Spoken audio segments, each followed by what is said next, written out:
Hi, welcome to Comptroller's Corner. I'm your host, Pat Curry, joined as always by Buffalo Comptroller Mark Schroeder. Our top story today, recent volatility in the stock market could have a positive effect on the city of Buffalo as investors are flocking to the safety of municipal bonds. Now, Mark, last week it was a roller coaster week for the stock market, up and down, down and up. But in times like these, many investors look at a city of Buffalo bond and think that's a smart, safe investment for the future. Yeah, no question about it, Patrick. So I wanted to have this conversation with you so the viewers understand that as they were watching their nightly news, world news last week, and those who read the Wall Street Journal, it looked really so bad, pathetically bad. And the China currency devaluation really threw everything off in the stock markets around the world. And I noticed like copper was way down, volatile in London. Twitter hit all-time new lows on the New York Stock Exchange. Even U.S. oil is less than $40 a barrel, $38 a barrel, which is obviously good for citizens filling up their gas tanks, but not good for investors. But at the end of the day, how you started out the show is true. The municipal bonds, the actual basis points changed like 8 points to our favor. So you're exactly right. Those who want the safety of municipal bonds, whether it's Buffalo or somewhere else, this is what's happening right now, that they're looking at it. And then the Federal Reserve, they have been threatening to change rates, and I think they're waiting for the safety of 2% inflation. And so September 17th is the next Federal Reserve meeting. So we'll see what happens. But investors have been telling us, and different advisors have been telling us for a year and a half, that the Feds were going to change the rates. But I think everything that's happening, the volatility, is troublesome to a lot of people. But here in Buffalo, I'm looking at it and saying to myself, this is actually not a bad thing. I don't wish anything bad on what's happening around the world, but whenever you can get an advantage for what it is you're trying to do here in terms of munis in Buffalo, it's working for us right now. Now with Buffalo's bond rating increasing into the A+ or A1 category with the rating agencies, the recent economic activity in Buffalo's municipal bonds were already a hot commodity, but this volatility and the safety that Buffalo's bond provides could make it even more of a hot ticket when you go out to the market next spring. Yeah, no question about it. And when we go to the marketplace, it's relatively modest amount.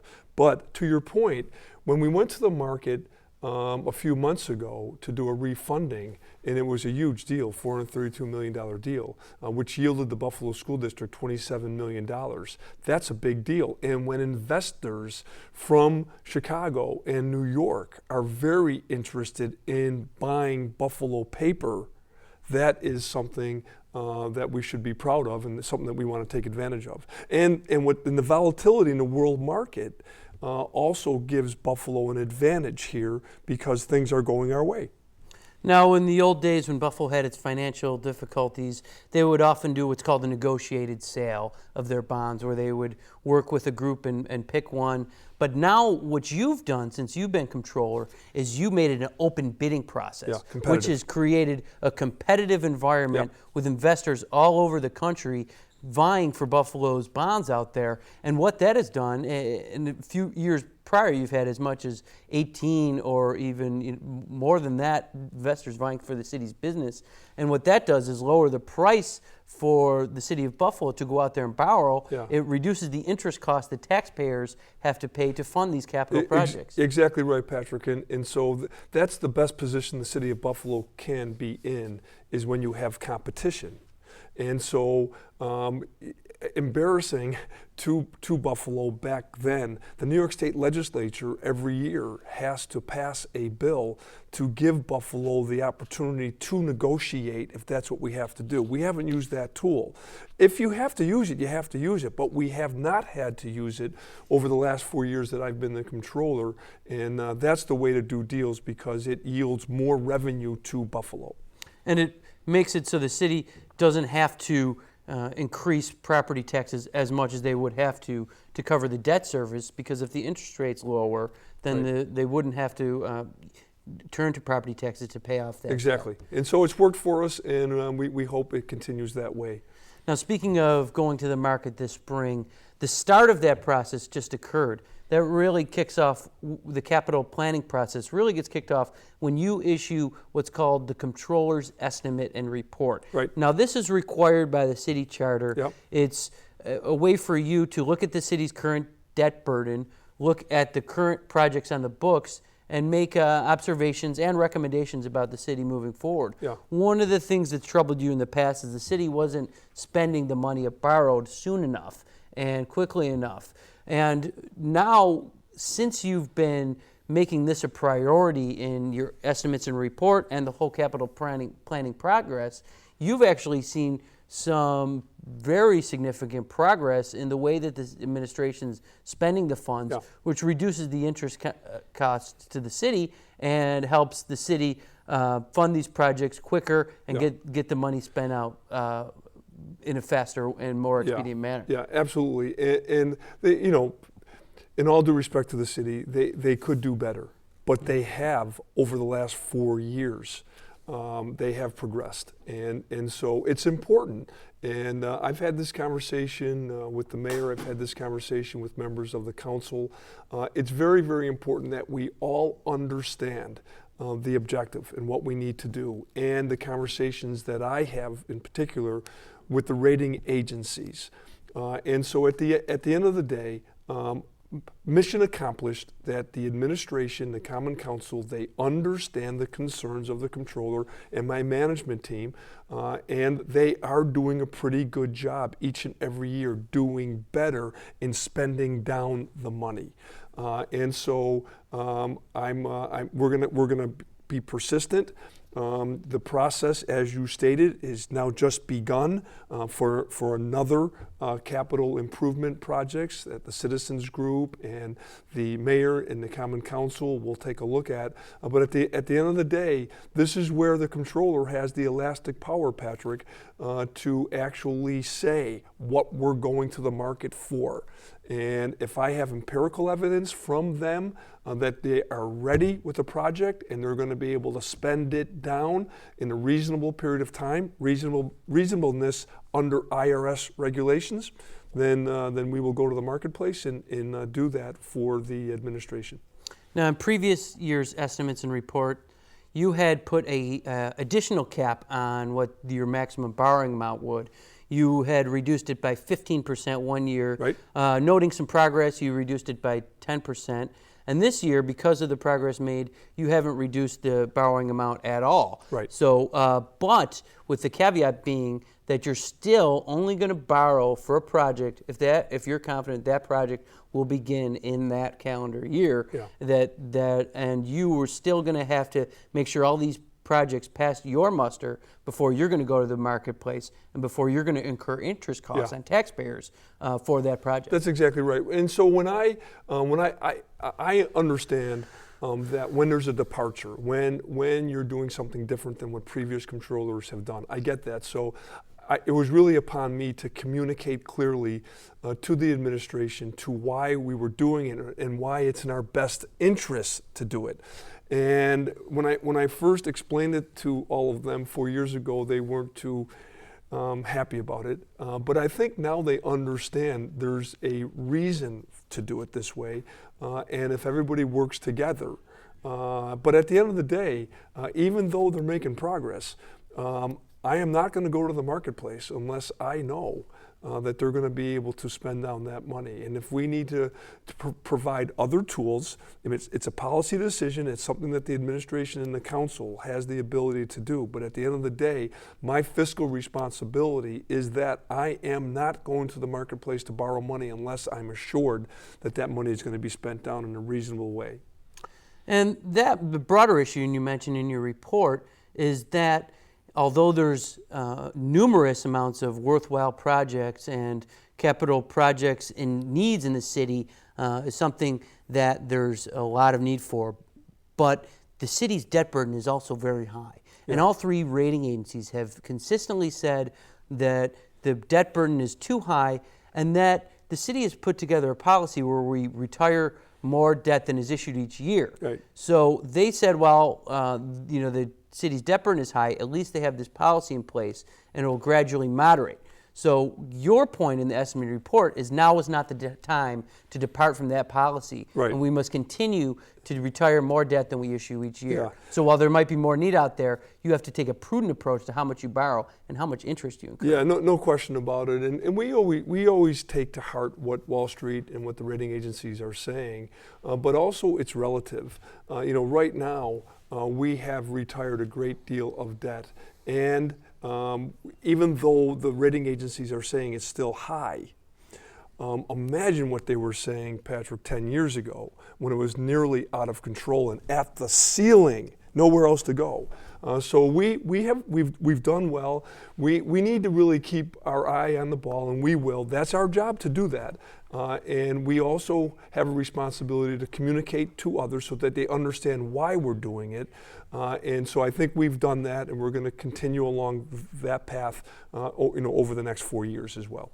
And although projects that aren't deemed ready by you for the bond sale next spring, if they become ready in between that bond sale and the next bond sale, you have funding mechanisms. One of them is an interfund loan. Yeah. And that's been working pretty well as far as allowing these projects to get a head start and not incurring interest costs until the next bond sale. Yeah, it's a tool that we suggested to the administration 4 years ago, and that the mayor is a part of it, so that when the process begins on that, the mayor has to sign his name to it, and then when it comes to audit and control, we then figure out if there is funds, and if there are funds, we then weigh into whether or not we think it's a good idea. But at the end of the day, it's a decision that the mayor will make. But it's the same thing holds true, that if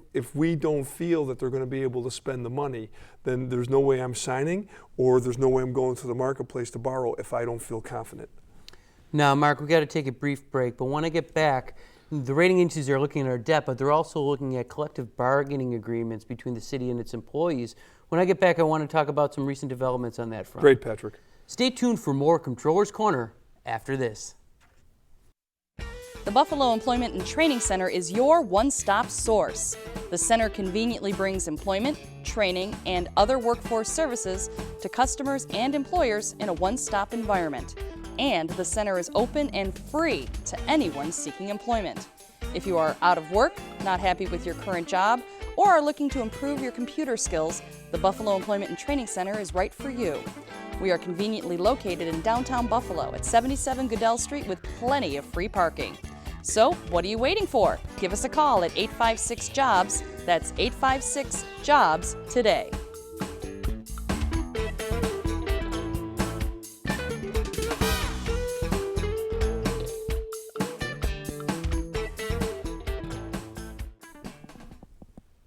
Hi, welcome back to Comptroller's Corner.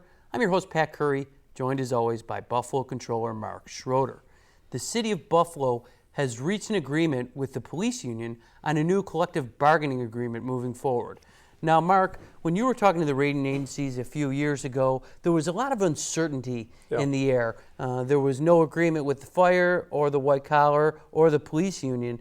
But now as we stand, just with the announcement this summer that the city has reached an agreement with the police union and has previously reached an agreement with Local 650, which is the white collar workers, and before that reached an agreement with the fire department, this has been a very positive development in getting rid of some of the uncertainty surrounding the city's most important asset, its employees, and its most costly expense, which is paying for those employees. So now that there's a contract in place for all three of these collective bargaining units, this provides more stability and more ability to see into the future of city's finances with accuracy. Yeah, no question about it. Every time after time, when I visited or when the rating agencies would visit us, no doubt that would come up. They would ask us any progress on the collective bargaining agreement with fire, police,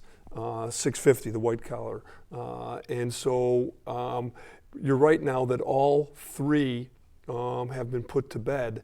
It erases the uncertainty that the rating agencies were asking for. My understanding is the administration now is negotiating or having conversations with the blue collar workers. And so at the end of the day, it's a good thing because you really should have an agreement with the workers. It really should not go 7, 8, 9, 10 years. It's disrespectful. It happened in both fire and police. It's disrespectful to public safety and to our workers and to our citizens. But at the end of the day, it has been resolved. And so you're right. There's two aspects of this that I look at. The police was just done recently, as you noted. And so the uncertainty of Wall Street now is behind us. But we now have the responsibility in audit and control to the next pay period. We have to really make sure that it's at the new pay rate negotiated by the PBA and the administration. And then when that's over with, when we send those checks out, we will scrutinize to make sure that we didn't make any mistakes. And if we did, we correct them immediately.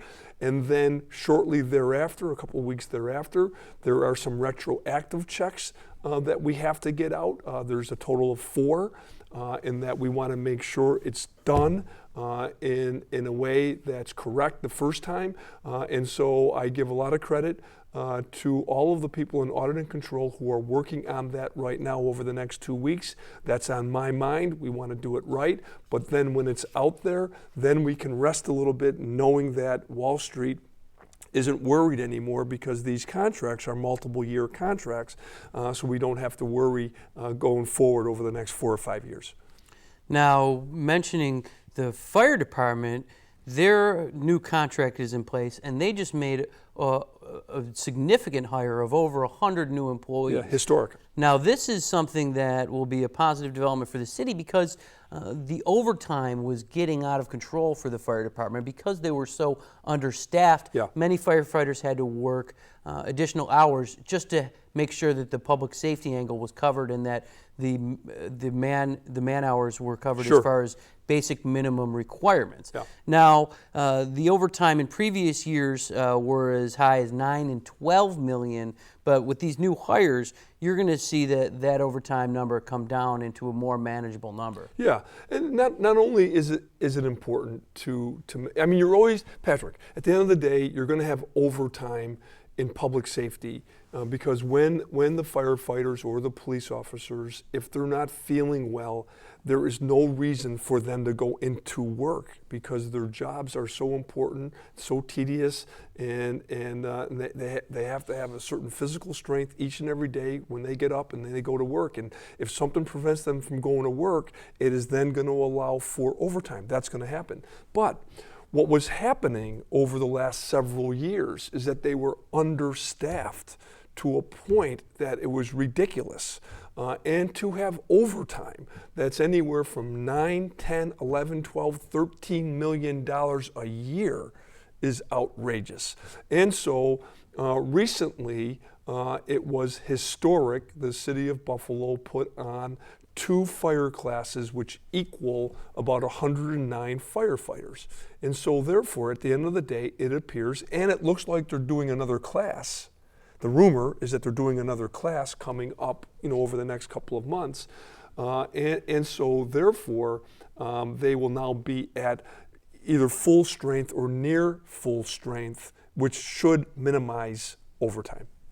Now, with the police new contract in place, you're looking at the same problems that the fire was having with being understaffed, lots of retirements, and you're going to be watching that with the police as well. Yeah. Because there hasn't been a test for the new police officers yet. They're really now getting to the end of the old list. So once that's exhausted, they need to put a new test on, get some results on, and get some new recruits in. So you're going to be watching that and make sure that that process is moving along quickly. Yeah. And if it isn't, you're going to ring the bell and call attention to it. I'm going to ring the bell. I mean, the responsibility is really on the mayor to identify what you just said and to do something about it.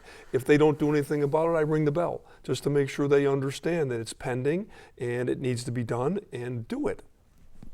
One of the other agreements that the administration just reaches with the city's solid waste. One of the aspects of the previous contract for solid waste that you repeatedly called into question was the fuel surcharge, Yeah. where it was something along the lines of $200,000 when it first started, but it was arbitrarily tied exponentially to the fuel rates. So in recent years, it's been as high as $1.2 million for the same service we were paying $200,000 for years ago. Yeah. Now, your special assistant to the comptroller, Claire Waldron, and your city auditor, Kevin Kaufman, sat down with Public Works to let them know about this alarming fuel surcharge. And in the new contract, that fuel surcharge is not there, and the city's only paying for fuel that it's getting. Right, and so we, you mentioned the term ring the bell, Patrick. We start ringing the bell 4 years ago when we identified this in report after report after report, and we suggested that the mayor was doing what is called a sweep. You sweep from one fund to another, and our view is just do the contract right. And so they have done the contract, and so and what it's going to do is minimize what you just talked about, and that's a good thing for taxpayers.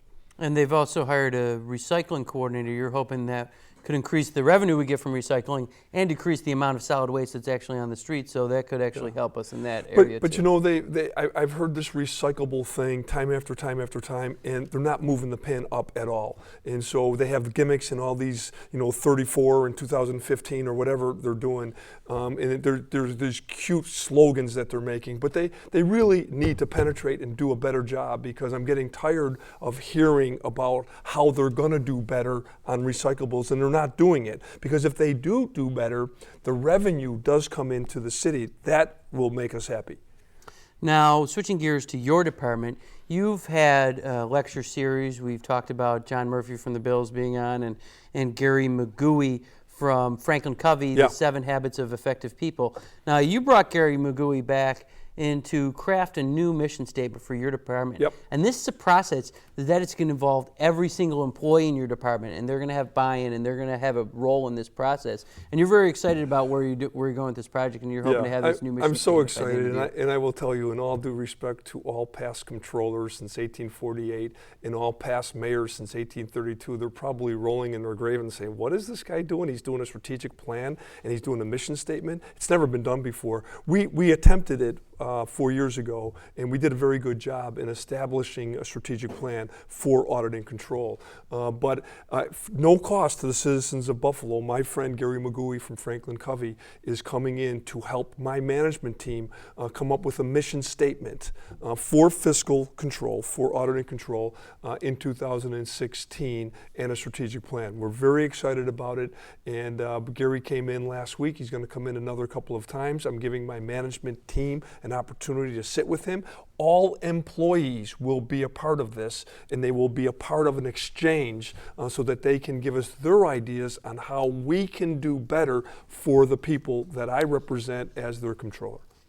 Now, Mark, Labor Day is coming up, and it's not only a significant end to the summer and a time for picnics and fun, but it's also a time to appreciate the hard-working men and women that made this country what it is, Yeah. and to honor them for their work year-round, and you're going to be doing that on this Labor Day. Yeah, it's a tradition with me, elected or not. I've been doing this for my whole life. I go to the Labor Day Mass at St. Thomas Aquinas on Labor Day, Monday, and then I march in the parade, which is in South Buffalo. I think it's significant, Patrick, because the labor movement actually started in a portion of South Buffalo in the old First Ward on the docks of the river in the 1820s. And President Grover Cleveland is the one who finally made it a national holiday. So there's a big Buffalo connection here. We're gonna have a lot of fun that day, but the real storyline is that employers need to do the right thing with their workers, and thank God there are labor unions to protect the worker. And at this time where we're seeing labor and employees losing some of the benefits that the unions fought so hard for in decades past, is more important than ever to appreciate the work of hardworking Americans and to make sure that their pay and their benefit packages and their leave reflect that hard work and the contributions they made to society. No question about it. And in addition to Labor Day, we also have two ethnic festivals coming up that you're going to be playing a prominent role in. Yeah. One is the Irish Fesh in Cas Park, where there's a great deal of Irish music and rugby, and there's a lot of Irish revelry going on in Yeah. Casanova Park Yeah. in South Yeah. Buffalo. Yeah. And the other is the Puerto Rican Day Parade, which Yeah. you'll be marching in this year too. Well, I can tell you, it has been a beautiful summer. I'm involved in everything that happens in Buffalo, and there are so many different ethnic parades and gatherings to keep the tradition alive and to give other people an opportunity to know what those traditions are. And so the South Buffalo Irish Fesh is at Casanova Park in Olmsted Park. It is the 15th year. There will be 4,000-5,000 people there. Doc McGurn and the Going South group have been presenting this for a long, long time, thanks in part to the great work of Councilman Christopher Scanlon. And then the Puerto Rican Hispanic Day Parade is absolutely outstanding. It's so much fun. It starts right in front of City Hall and goes up Niagara Street, and we can't wait for that to happen. Well, Mark, that's all the time we got for this week's Comptroller Corner. Thank you for joining us. Happy to do it. And thanks for joining us at home. Make sure to check out the Comptroller's website at www.city-buffalo.com/comptroller. Check out our YouTube channel, our Facebook page, and our Twitter handle. On behalf of Comptroller Mark Schroeder, this is Pat Curry signing off for Comptroller's Corner.